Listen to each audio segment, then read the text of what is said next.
First take on this Feel Good Friday. We are crewed up for you. Someone is comfy. I don't know where he is. Cam Newton, how we feeling big time? Look at that studio you got. Hey, you know, ESPN do it a little different, you know, so I appreciate the hospitality you did. That's the money. RC's warmed up, been on TV all morning. Good to see you. Looking clean per usual. And Elle Duncan in the building, lady. Hey, hey. Hey, Molly, can I say this? Yeah. It is such a pleasure and a delight to start a Friday show without hate. Oh, no, Stephen. Like just Molly just saying nice things about Cam, myself. Yeah. Molly, also you look wonderful today. I know you ready to go to work. Gosh, Elle looking beautiful. Cam with the purple on. Yeah. It just feels good and positive right now. Yeah. We're in the spirit. But you still have to start with a holla at your boy. I was about to say, I thought you was going to hit him with the holla at your girl. Elle kicked it off, guys.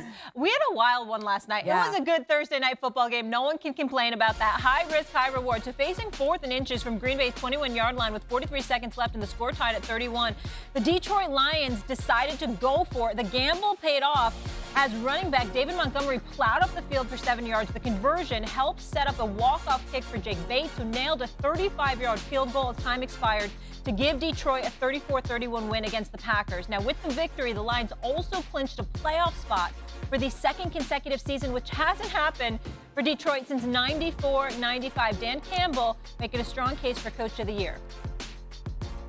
I knew how I wanted to play this game. The team knew it, and everything in me told me that let's finish this, and so we did. Certainly because it worked, everyone's going to say, you guys are going to say, great call, and if it didn't work, you guys would be crushing them, and that's the game he plays, and that's why he's the guy with the big stones, and we trust him. You heard what he said. RC, I'm coming to you on this one. Is Campbell's style a good approach? Campbell's style is a good approach for Dan Campbell, because this is the way Dan Campbell has coached this team his entire career. You go back to 3 years ago on this exact date was when they got their first win in his first season to make them 1-10-1. And Dan Campbell was coaching that way then. Yeah. You look at them knocking the Green Bay Packers out of the playoff hunt 2 years ago when they go 8-9, right? They go hook and ladder on a 4th down late in the game to put that game away. He's always been a coach that keeps his foot on the gas pedal, but last night was different. Yeah. Last night was one of those times where if you kick the field goal, nobody says you're wrong. Everybody says that's the correct thing to do. Analytically, that's exactly what should happen. But that wasn't the feel he had. He wanted to go grab the win. He didn't want to play not to lose, and I think his team appreciates that. And remember, he had to build up Jared Goff. He had to build up this organization. He had to build trust and belief, and he's done that. Yeah. Cam?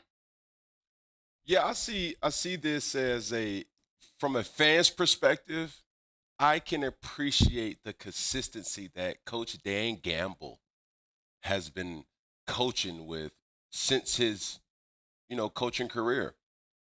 As a player, if I was in that locker room, I also would have to say I appreciate the consistency, knowing if I was Jared Goff, if I was a quarterback getting prepared, if I was any type of offensive player, in certain situations, okay, it's 2nd and 10.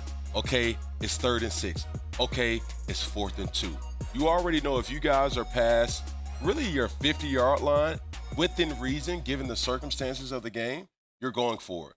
There's no better way than to have a guy believe in you with the totality of understanding what's at risk and still believing in his guys. I had a guy by the name of Coach Ron Rivera, Riverboat Ron. He gave us multiple chances and believed in us, and that's something that first is the trust, as RC said, and also knowing that if it's getting close, we're going to go for it. So that's how.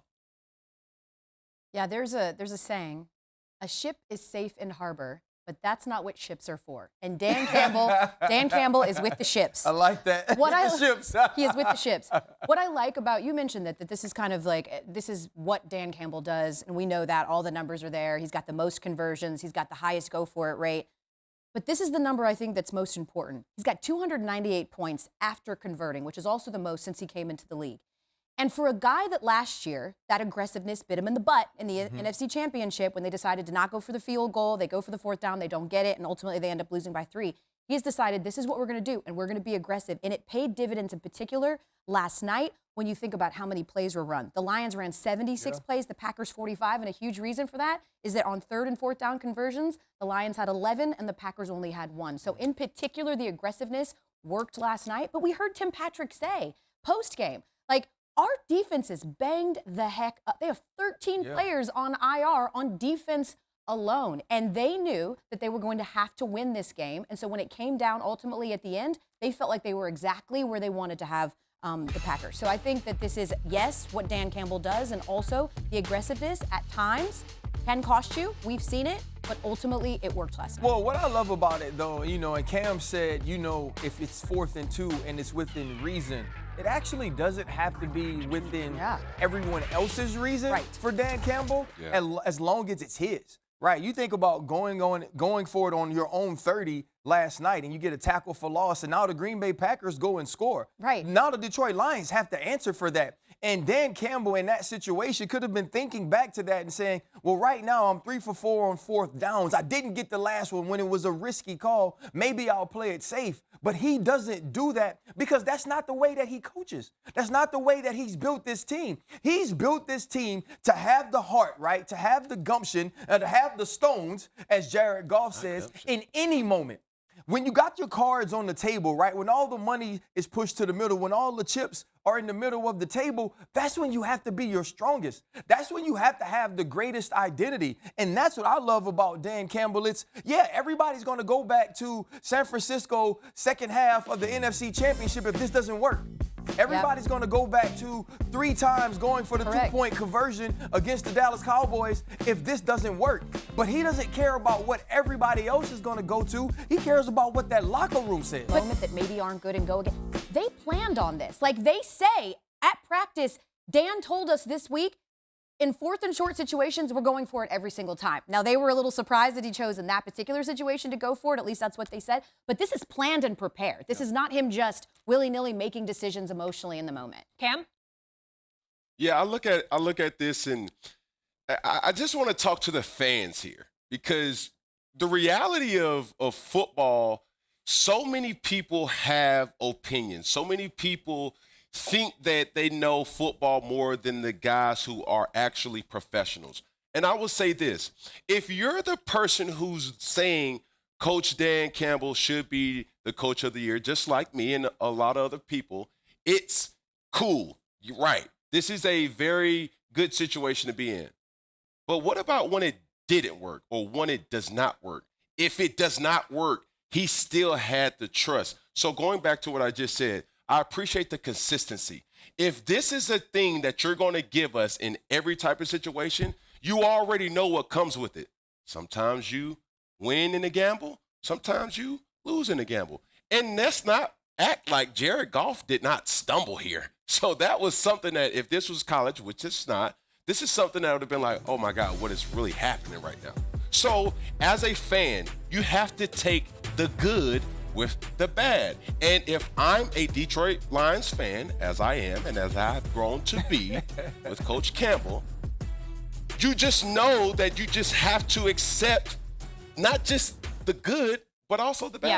Yeah. And I'm glad you brought that up, the good with the bad, because when I look at this game last night, obviously it was an epic Thursday night football game, right? But I had some concerns about Detroit's defense. Elle, I want to come to you on that. What is the biggest threat to Detroit in the NFL? Yeah, I think right now the biggest threat is the Bills, just because similarly, right, they've got a really solid quarterback. I mean, Josh Allen, I would put ahead of Jared Goff in that metric. They can run the ball. They've got receivers and all of those things. And they've also really done a good job of over-indexing what we thought their defense would be, which is what Detroit's doing as well. The difference is that the Bills' defense is getting healthier. And as I said before, 13 players currently sitting on IR.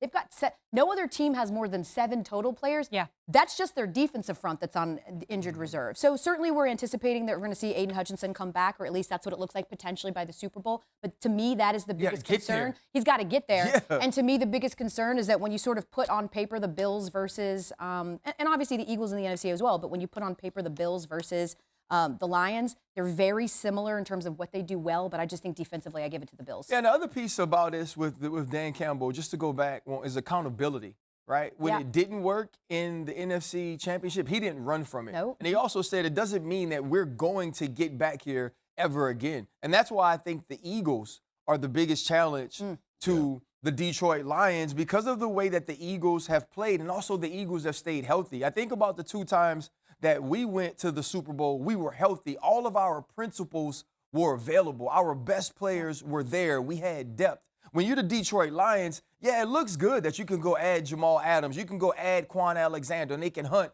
and they can hustle, and they can hit. But there's a reason those other guys were there. There were reasons that those guys were on long-term contracts. There were reasons why those guys were multiple-year starters for you. And then when you look at the Philadelphia Eagles defense, all of these young players are now fulfilling their potential. Jalen Carter, Nakobe Dean, right? Jordan Davis, all the Georgia boys, Them dogs. right? You go Quinyon Mitchell from Toledo, Cooper DeJean at the slot position. Now all of these players defensively are playing as who you drafted them to be. Yeah. And on the offense, AJ, dog. Saquon, dog. Jalen Hurts, healthy. Yeah. Right? Jalen Hurts was not healthy last year. Devontae Smith. And so I just think that right now, I would take the Philadelphia Eagles out of the NFC before I took the Detroit Lions. Cam? To that point, RC, I'm gonna double down on the Eagles, and in large part because when you look at all the great things that the Detroit Lions do, especially on defense, obviously they are banged up. It's past defense that I have the number one concern. Not just running the football, they're 5th. Scoring defense is hard to score on them, which is 2nd and 3rd downs. They get off the field. But there's a team, obviously, with the Philadelphia Eagles that they pass the ball pretty well. They have a pretty good offense, and they have a scrambling quarterback that is well and capable of controlling and taking over a game. Now, the thing that I look at the Detroit Lions in every single game that I looked at them at, from a player's point of view as well as a coach's point of view, they've always controlled the tempo of the game. It's always felt like they can call anything that they want whenever they want because of the controlling of the clock, the controlling of knowing, okay, we're staying in front of the sticks on most situations. The Eagles play the same way. And also, the Eagles can create some type of pressure without it being an actual pressure with those dogs up front, so to speak. Elle? Can I just ask you a quick question, though? Because I'm with you in that the Eagles, I anticipate it'll be an Eagles-Lions NFC championship. Apart from the health part and the Eagles being very good, do you trust Nick Sirianni in those situations more than you trust Dan Campbell? Because could that be the one thing that pushes it more towards the Lions? So here's the craziest thing, right? Yeah. The way we applaud the Detroit Lions for going for it on 4th down and playing 4 downs to get 10. You know the only other team that does it as much? The Philadelphia Eagles. The Eagles. Right? Nick Sirianni has been criticized for being a little over-aggressive because he didn't necessarily set the precedent that Dan Campbell has set. He hadn't necessarily had the success we feel it. And honestly, we just like him less as a person for some reason. And I'm not talking about me. I'm talking about the media's perception and the outside perception of Coach Sirianni. And so I do believe that I believe in Nick Sirianni because one of these dudes have been to a Super Bowl, right? One of these dudes pushed Andy Reid and Patrick Mahomes to the brink of the last drive where Superman had to go be Superman. I just want to ask you this. How concerned, and I realize a lot of it has to do with injuries, are you with the Detroit Lions defense, like to actually win a Super Bowl? I'm extremely concerned because, and Cam knows this, having been to a Super Bowl, it's just so different. Yeah. Right? The heightened sense of urgency for coaches and players in those moments is different. One play means so much. You go back to last year, the second half of that San Francisco game turned. Why? Because the ball hits Kendall Vildor in the face mask and Brandon Ayuk catches it. This is a guy that was on practice squatting off the street. Yeah. And they're getting back to that position where they are playing with those sorts of players. And on top of that, Yeah. assuming the Chiefs make it to the Super Bowl, you give 2 weeks to Andy Reid to game plan for anyone, good luck. Yep. In particular, a defense that's hurt. Cam, last word here. Then I want to get to your guy, Bill Belichick, where you did your internship. I can't wait to get to Dollar Bill, but the thing about being in the NFL, people must understand it's a whole new season. Yes. Favorites are no longer existent once you get to the playoffs. Yeah. Which means every single down and play counts, right? When I first went to the NFL out of college, I was so blown away by like how different the crowd were. The passion in the crowd wasn't there. Obviously going to Carolina Panthers, it wasn't something from coming from Auburn, which is SEC country. You don't have the tailgates as much. You don't have the hype in the week as much. But I played my first playoff game. I was like, oh, no, this real different. Yes, sir. Now, when you start having different deal. to depend, when you have to depend on practice squad guys, when you have to depend on certain people, and you're like, hold on. I don't know if he ready for this type of heat. As a receiver, as a DB, especially as a kicker. When you look at those things, the main thing when I'm hearing RC talk is you are extremely lucky to have your locker room still intact. What I mean intact, your players are still healthy because everybody's banged up. You know what type of sport that you're going to play, and the guys that you are depending on, you just hope that they have the mental telepathy to understand what's going to happen. Heaven forbid you're going into a hostile environment. No.